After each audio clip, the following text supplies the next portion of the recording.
بسم الله والحمد لله والصلاة والسلام على رسول الله. يا ربنا افتح لنا أبواب رحمتك وبارك في أوقاتنا وفي أقوالنا وفي أفعالنا ولا تأخذنا بذنوبنا. لقد ظلمنا أنفسنا ونعترف على ذنبنا ولا غافر للذنوب إلا أنت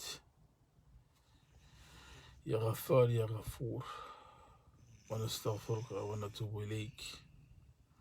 Allah Tabaraka wa Ta'ala in the Quran says, وَمَا أَرْسَلْنَا مِن رَسُولًا إِلَّا بِلِسَانِ قَوْمِهِ لِيُبَيِّنَ لَهُمْ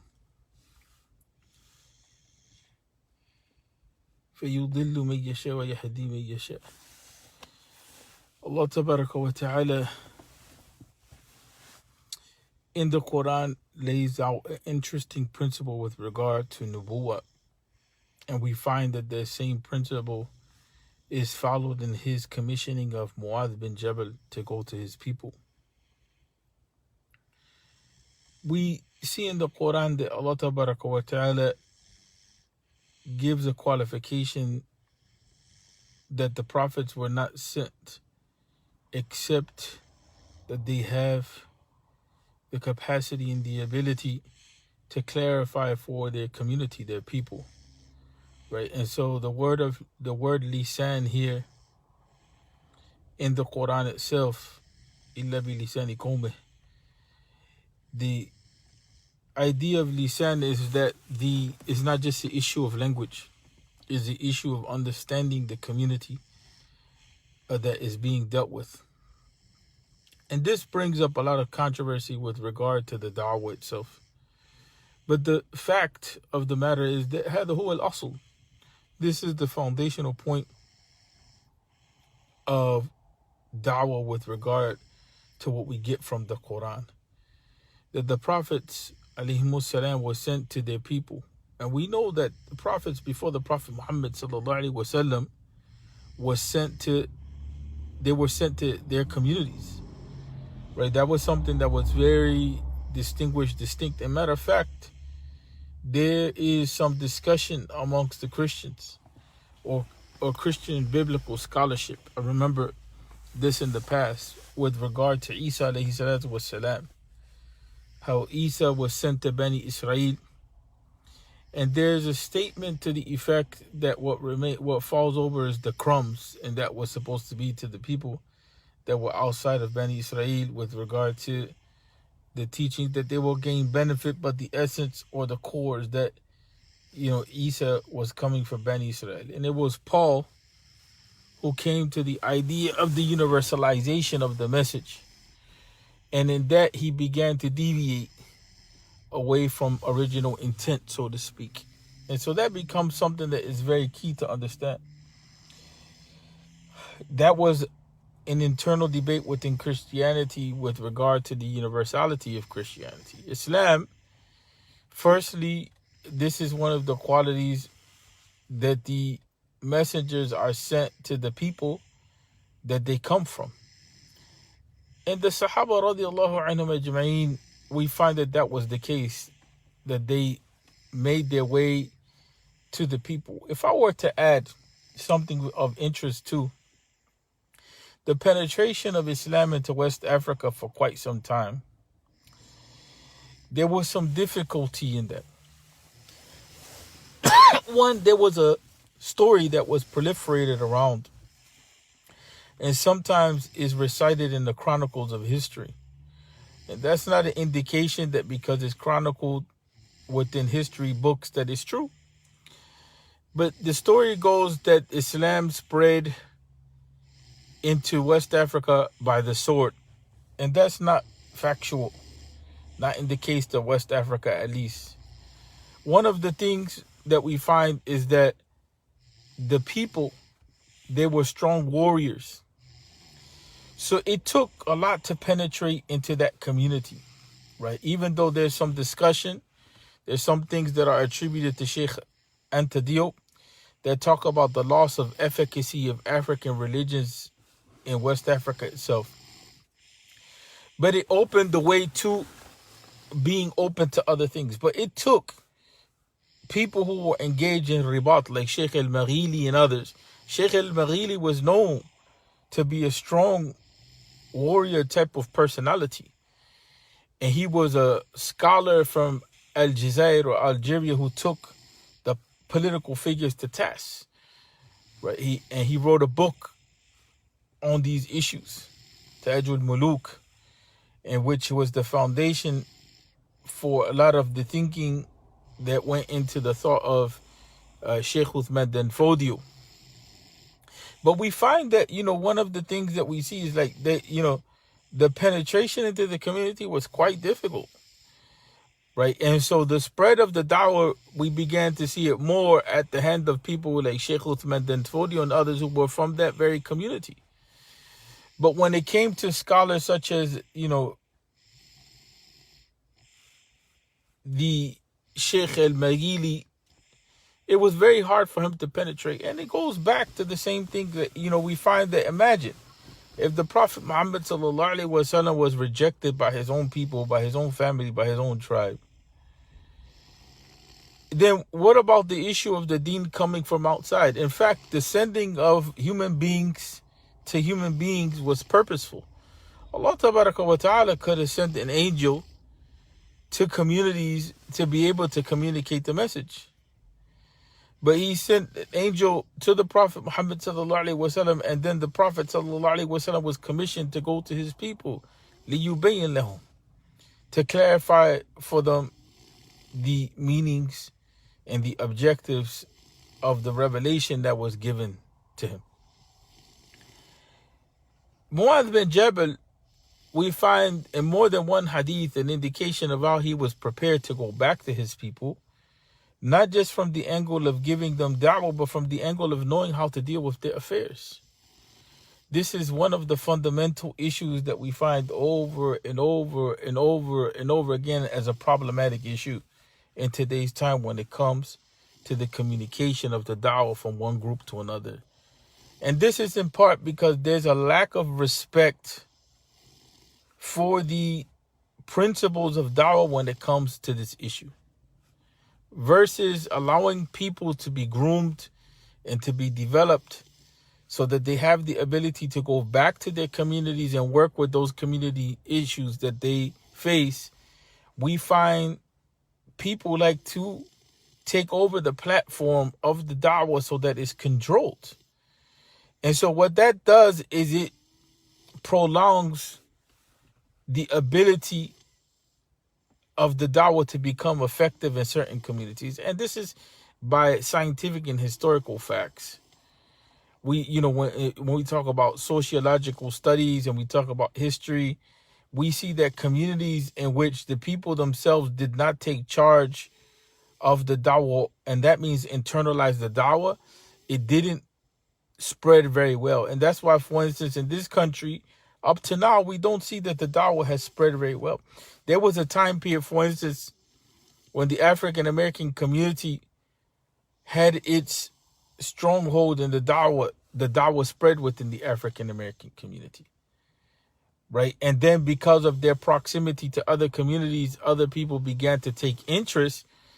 But then like now, what you see with the situation of the Latino community, that's one of the fundamental issues that is there, that the proper leadership is not prepared to be able to continue that task. There's some brothers that are active and there's achievements, no doubt, but those achievements are complemented by achievements that came before.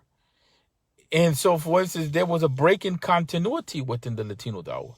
And part of it was this very issue, the issue of support for the da'wah so that it can grow and so that the people can be impacted and affected. I'm not one to think solely that the da'wah in the Latino community is solely an issue of language. It's not just solely an issue of language. It's going to be an issue of understanding the needs of the community and finding affinity and then moving the da'wah in that direction. It can be supported from different directions. And that's the same thing we find in having conversation with brothers from the Asian community, whether it's the Chinese community or otherwise. It becomes extremely difficult in that regard. That's why, for instance, Al-Azhar al-Sharif The minimum that they tried to do was prepare people with different languages. That's one of the things that Al-Azhar tried to engage in, was to prepare people with different languages so that they're able to communicate with different communities. But if the idea is to maintain control over the da'wah so that the da'wah is never translatable, so that the people in those communities don't grow, then that's extremely problematic. And see, there's a lot of retrogression that has taken place in the U.S. Remember that Islam didn't begin in the last 15 or 20 years. It didn't begin with the major organizations. The beginning of Islam here in the U.S. And that is the psychology that some people have. We're talking about effectiveness in da'wah. We're not talking about people's, how they feel right now. Some people may feel a certain way about what's being said. But this issue is not an issue about people's feelings. It's the issue of understanding Quranic principles and understanding prophetic education and even looking in the history of Islamic scholarship.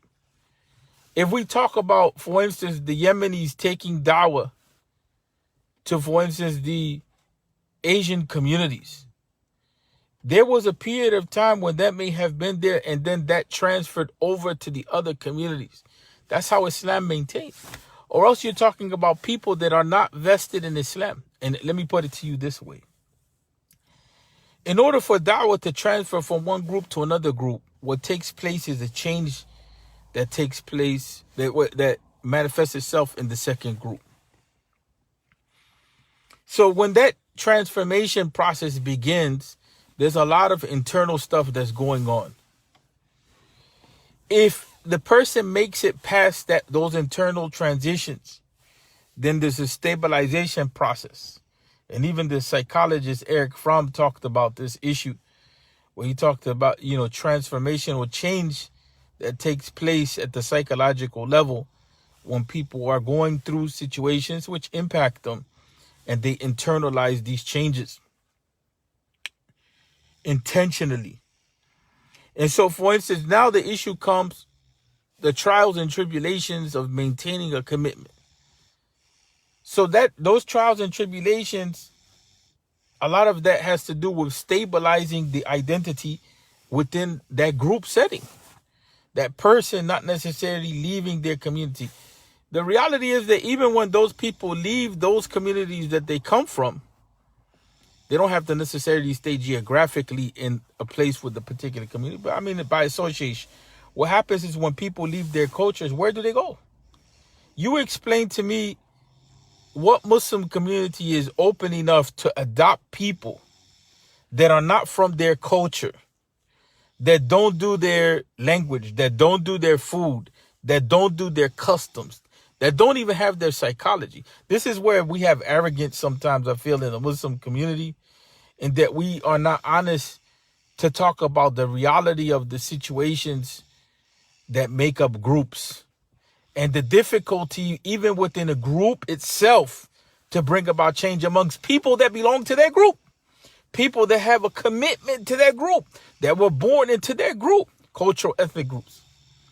And so if we're thinking that the da'wah is going to be such that people are going to leave their culture because somebody tells them this is right or this is wrong, and then those people that go through that process of saying, well, maybe I need to change or this and this because I want to have a commitment to Islam. If we think that those people are going to come into another culture and find refuge in large numbers, then we're extremely mistaken. History has told us that it's not the case. There has been a rupture of the da'wah manifesting itself at multiple levels in this country because we have ceased to support the da'wah in the way that was necessary. What was necessary to take place was relationships of solidarity, not relationships of hegemony. And we find that the experiment of the masajid that are multicultural, those masajid we still have yet to see what they produce. Right? The multicultural masajid, which is a great concept. But still the reality, what takes place even in those masajid, I give you examples. One of the most dominant examples to be seen is that of the Arabic speakers and the Southeast Asians, when they come together in one masjid, the amount of time it takes for them to be able to settle things out because of cultural issues, issues in understanding, issues in practice, issues in power, so on and so forth. And sometimes they don't make it without big fights that involve law, that involve money, that involve boards collapsing, that involve change of leadership, that involve police even sometimes. That's on the more extreme side. There was a case in one masjid that I'm familiar with that actually is an interesting case, because this masjid began as a multicultural masjid, and it was considered to be an Islamic center, small center.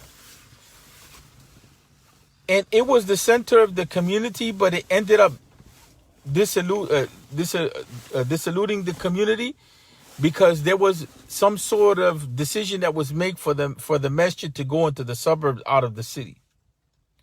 When the masjid went out of the suburbs, it just became predominantly Arab, with a smattering of Iranians and others. Smattering. Very small smattering. And then what happened is that with some time, the Shia in that community ended up buying the masjid that they left over when that community transferred to another space. Well, with some time, the Shia decided to move out, and some of the brothers bought the masjid back. And their intent was to get the masjid for the refugees that were coming. And mind you, there were a number of different groups of refugees that were coming. All the way back to the Bosnians, which they had a difficulty even in fitting in. And by the way, they had a difficulty fitting in with one of the multicultural masjids that existed. The Africans, the Nigerians, had a difficulty fitting in. The Turks had a difficulty fitting. Most of these communities just ended up pooling away. But in any event, that refugee community, what happened with that refugee community is that refugee community became split into ethnic groups. You had a heavy load of Somalians, Somali Bantus especially. And then you had the Burmese, and then you had the Afghanis in the smattering, and you had others. And there was somewhat of a power struggle that took place within that community. And at the end of the day, the Somali Bantus outgrew the community, and they kind of pushed themselves away. There was a lot of issues that came up into that, but they were not able to settle. The masjid flipped. And even though you still had some of those groups to attend, the masjid was taken over predominantly by an Indo-Pak orientation. And some of the, like for instance, some of the Afghanis were able to slide into that because it's a little close to their culture. This is just an indication of how sometimes when we don't pay attention to the necessity of dealing with people's cultural orientations and people's situations, how no matter how much we try to force certain things, it ends up breaking relationships, and it ends up creating a situation in which people don't develop. So I gave you a couple of different examples of even groups just like not even wanting to be really totally in the multicultural situation, wanting to retreat because of the amount of work that is involved in that. There's a lot of work that's involved in trying to be a community that transcends the limitations of culture and custom.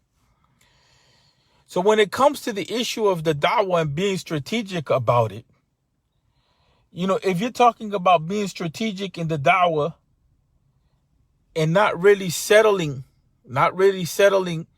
communities in an educational leadership which has the wherewithal and the means, you're talking about being properly prepared educationally, you know, and having the ability, having the platform to be able to develop the experience in dealing with their own community through changes, and also being supported economically.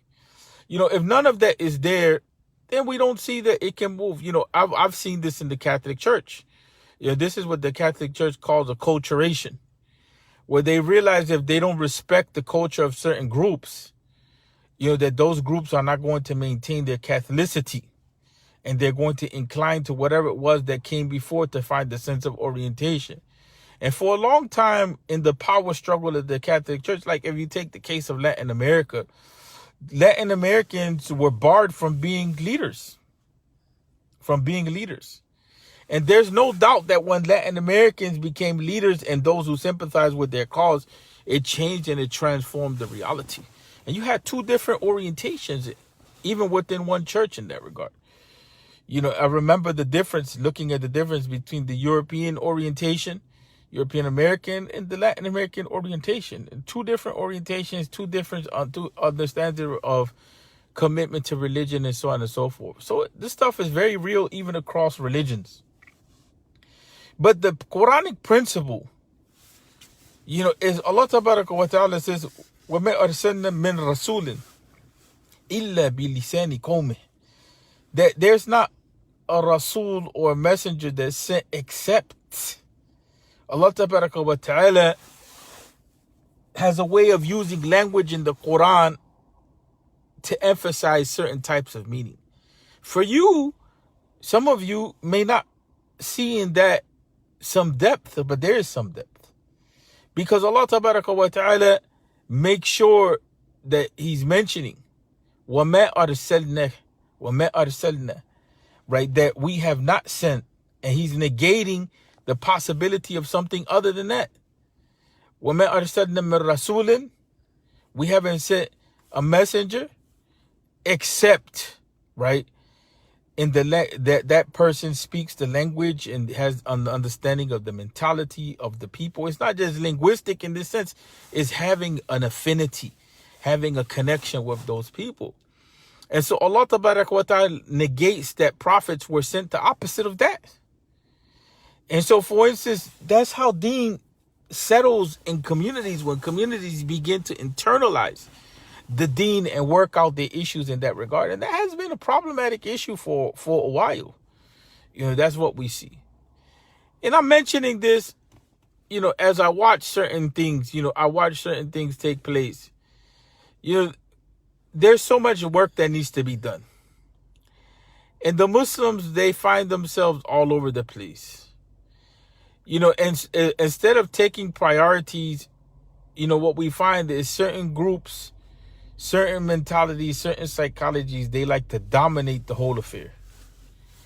And then, when it comes to the issue of dominating the whole affair in all of its different aspects, then the question becomes, are you going to take responsibility also for having dominated all of the different spheres of interaction and da'wah? If you don't want anyone else to be in the circle of activity and you want the leadership, are you also going to take the responsibility for failures? Or do you just want to take the notoriety for what you may call or define as success? That becomes a very, very, very, very, very, very important question. And it doesn't only go with the issue of what is different groups like so on and so forth, but it even goes to the issue of the role of men and the absence of women to be able to deal with certain things. And one of the brothers made mention of something that I had thought about, but I'm glad that he mentioned it in words, because sometimes to find someone that has affinity with you or similarity to you, it affirms certain things. There's no doubt that in the Me Too movement has forced us back to rethink the whole issue of integration of males and females into a community for a number of different reasons. And I'm not saying that advocate this or that, but it's just something to reflect upon. The Me Too movement has presented to us the problem of lack of regard. And to be honest with you, I think the Me Too movement, it only goes one way, but that's a different conversation. The Me Too movement can go the other way, where sisters impress themselves and force themselves on brothers and create the setup scenario and the victimization role where the brother has been put in the corner. And then there's situations where men, they abuse of situation women, right? And that's kind of what's most dominant in the conversation right now. But all of that puts us back to, well, in any event, we need more women to be involved educationally, spiritually, as far as the orienting other people. We need women leaders, right? And so even when we talk about the issue of diversifying the whole dawah thing so that people are able to go into realms of dawah that other people can't go into and make sure that Islam stabilizes. You remember that these people, they're going back into their own communities. They're dealing with their distant cousins. They're dealing with relatives. They're dealing with their families. They're dealing with communities. So it's better for these people to go back and take the task of working with their own communities. That doesn't mean that they don't work outside. That doesn't mean we're not open to each other. That's not the point.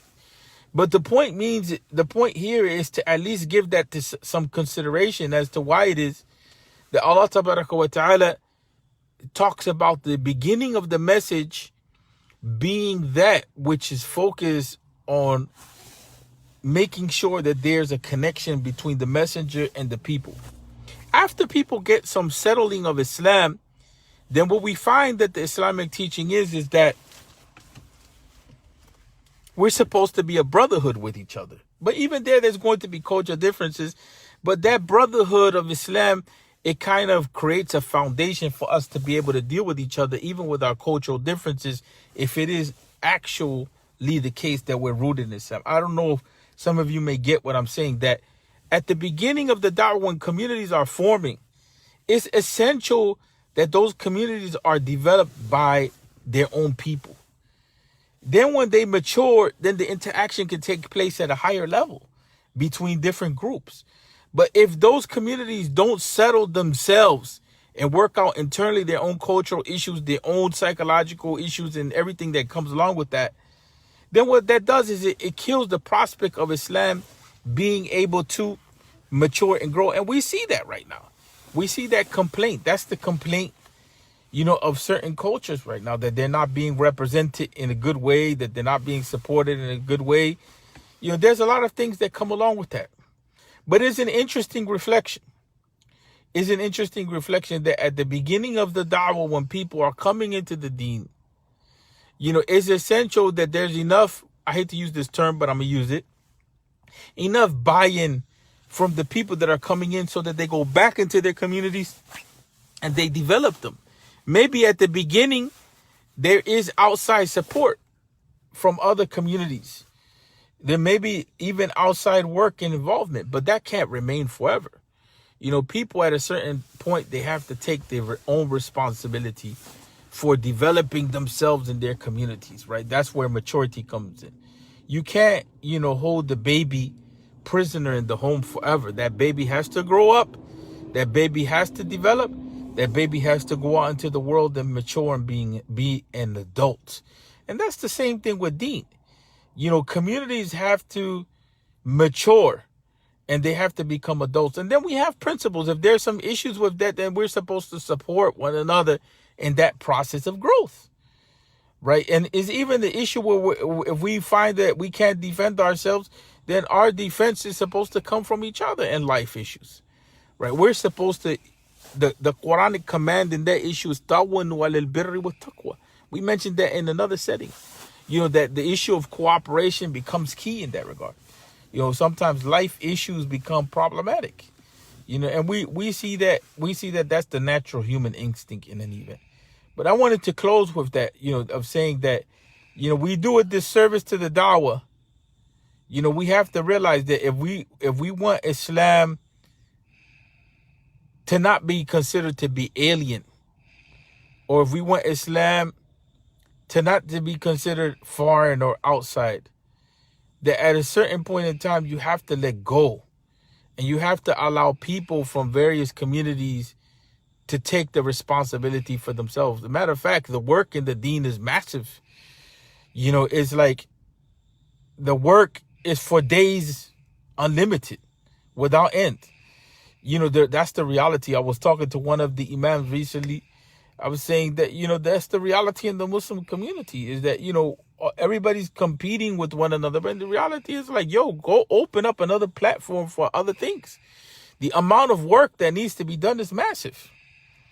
And the reality is that the resources are limited. So why are we competing in certain small areas when there's so much to be done in order to rebuild the ummah, to build for the deen? So much to be done. So much to be done that there's not even time or space for us to be competing in reality, to tear each other apart. And that's the unfortunate thing, and so that's why I was saying that if we have that mentality of being in control of everything and not allowing things to develop, then the deen will never flourish and never grow. It will never get to a level that it needs to get to. And we've seen that over and over again. When the guidance is not proper, then that is what happens. When the people are not taught. I'll give you this example, and I'm closing with this. There's a big difference between somebody giving a fishing pole to fish for themselves and just coming in and helping them at a one-stop deal. You incapacitate them from being able to really mature and go to another level. But if the support is very real, then the support wants to see that people do for themselves, they mature for themselves, and they grow for themselves. And like I said, then if there's an issue, then the brotherly task at that point or responsibility is to come in and support enough for people to be able to stand on their own. But they won't be able to stand on their own if the resources of the ummah are only being mustered up and used in certain small corners. And that's where we lack real leadership. The leadership is not really looking at all of the different areas that need to be developed in order for us to be healthy Muslims or to have the da'wah grow or have the community grow. And so that's what becomes part of the issue. That, the resources are not shared properly. The resources of the ummah, people begin to think that these resources are their own. That's another issue. And they begin to dictate of how those resources should be used versus looking at how it is that Islam dictates these things to be used. And they will understand what Islam says if we were actually studying things the way Islam mandates. Studying the communities, studying the needs, studying the situations, and then saying, okay, what is it that Islam demands? Not what I think, but what is it that Islam demands in this? Then you could bring your thought under those principles, as long as it aligns with that and it supports. But if we're not even thinking on those terms, we'll never get the da'wah straight. Umar radiallahu anhu, he understood these principles. That's why he used to send Sahaba to different places and task them with different tasks of leadership so that those communities can develop. And I'll leave it with that example. Assalamu alaikum wa rahmatullahi wa barakatuh.